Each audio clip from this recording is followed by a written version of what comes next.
Okay, I'm going to go over the progress check, and hopefully this can answer some questions that you might have about how you did on it. So we're going to solve this equation. So the first thing we want to do when solving is to isolate the radical, and then we're going to eliminate the radical. So notice in this problem, the radical is isolated on the right-hand side. So to eliminate it, I'm going to square both sides. Now the right side is simple. When you square a square root, you simply get whatever was inside. Be careful over here when you square a binomial, you have to write it twice and FOIL or distribute whatever your teacher has taught you. So that's x squared minus 3x minus 3x plus 9. So x squared minus 6x plus 9. That's really, really important, because if you don't do this, you're just going to get x squared plus 9, and that'll mess everything up. Now that we've got it here to solve it, notice it's a quadratic, so we're going to make one side equal 0, and then we can factor. So I'm going to subtract 2x and add 7 to both sides. That's going to give me x squared minus 4x,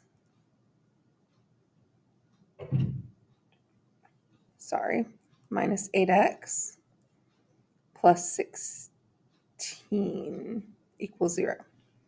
So from here, we're going to factor. I need factors of 16 that add up to negative 8, which is going to be x minus 4 and x minus 4. And what makes that equal 0 is 4. And I can double check that. If I put 4 in here, 4 minus 3 is 1. And over here, 2 times 4 is 8. 8 minus 7 is 1. So 1 equals 1. And that works. So be careful when you square your binomial there. All right, next up. This one's just a matter of plugging numbers in. We've got a formula for T, the time in seconds that it takes for the sunglasses to hit the water. H is the height above the river. So we're just going to plug numbers in. It takes 7 seconds for the sunglasses to hit, so that's my T. So 7 equals the square root of H over 4. So to solve this problem, I need to isolate my radical. So I'm going to multiply both sides by 4. And then to eliminate my radical, I'm going to square both sides. So you're going to just grab your calculator, and 28 squared is 784.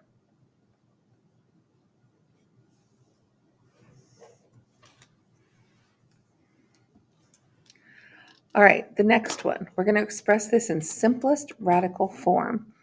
So notice we've just got a fraction, 4 over 12. I'm going to divide both of those by 4 and get 1/3. Now I've got a cube root and a square root. When you notice that you've got two different kinds of roots, then we're going to put them both into fractional exponent form. So the cube root of a to the 4th is going to be a to the 4/3, and the square root of a is going to be a to the 1/2. So when I'm dividing, I subtract my exponents. I'll get a common denominator here. So this is actually a to the 8 over 6. And this one is going to be a to the 3 over 6. So if I subtract my exponents, I'm left with a to the 5/6 over 3. And they asked us to express it in radical form. So I'm just going to take a to the 5/6 and change it back into radical form. That's the 6th root of a to the 5th over 3. Remember, the numerator is your power, and the denominator is your root.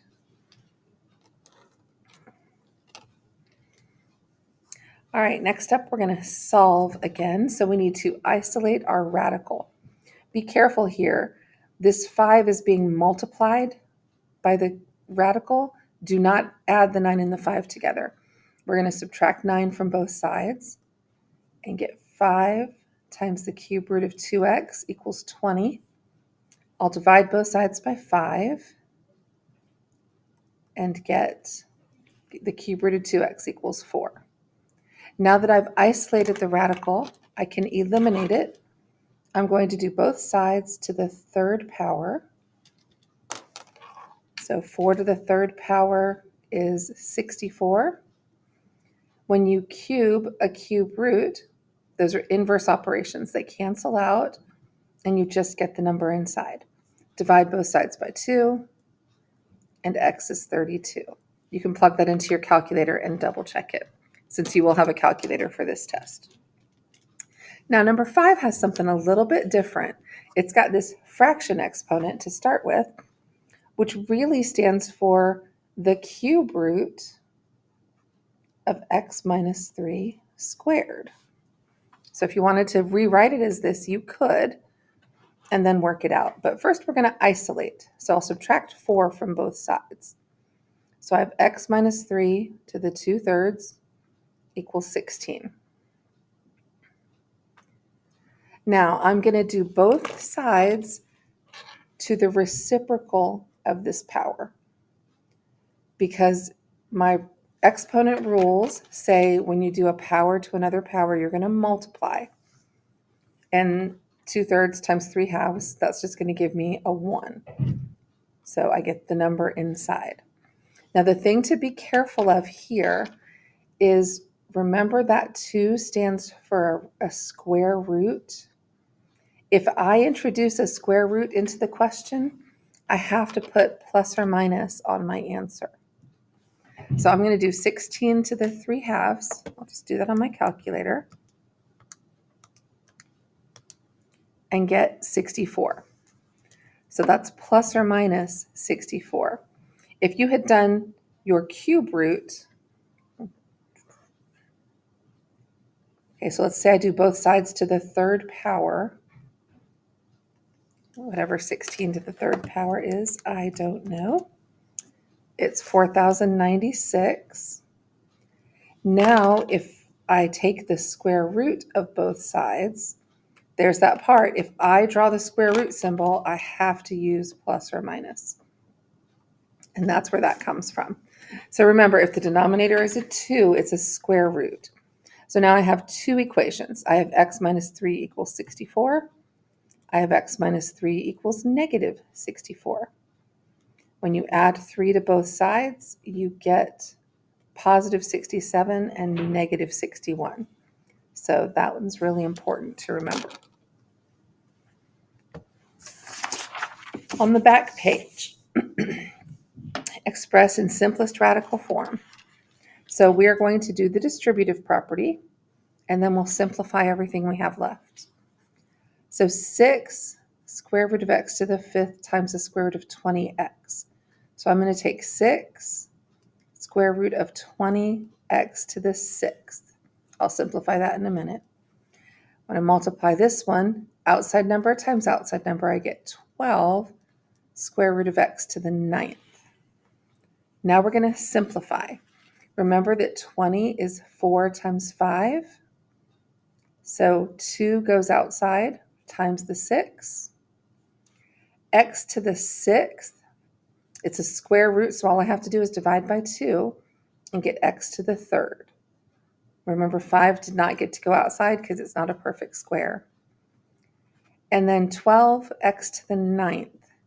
X to the 9th is x to the 8th, and then 1x left over. So 8 divided by 2 is 4. 4 x's go out. 1x stays in. Those are not like terms, so I can't add them together. They stay separate. So just work that one out carefully. Here's another word problem where they give us information. We're just going to plug numbers in. So it says here the surface area is 60. That goes for S. So I'm going to say 60 equals pi times the square root of r squared plus 15 squared. So there's my H, there's my S. So the first thing I'm going to do is I'm going to divide both sides by pi. So 60 divided by pi is this number, 19.098.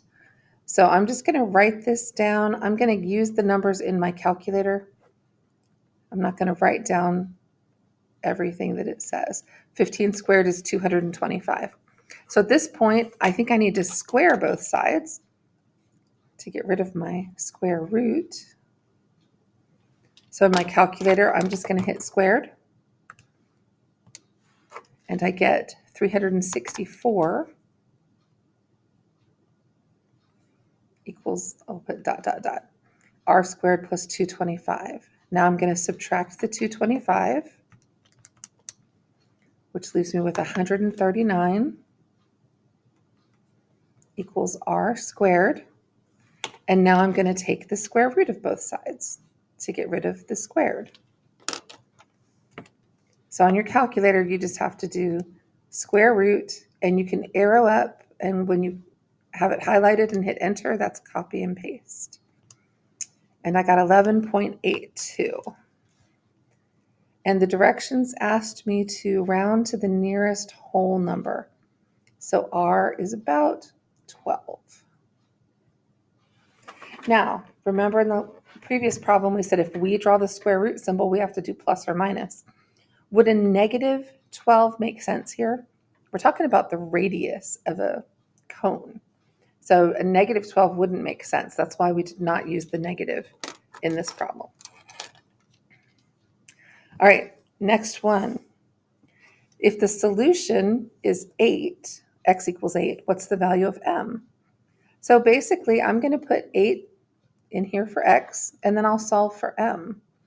The square root of 2m minus 8 equals the square root of 3m minus 14.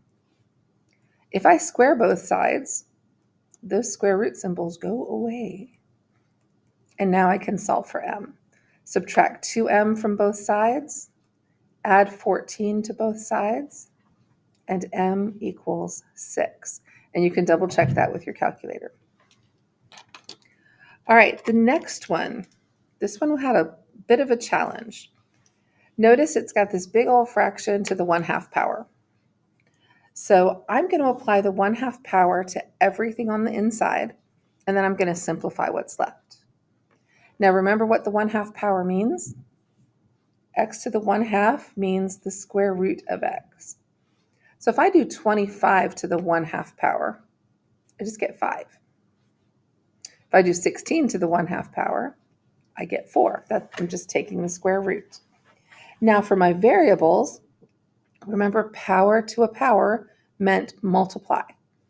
So 2/3 times 1/2 turns out to be 1/3.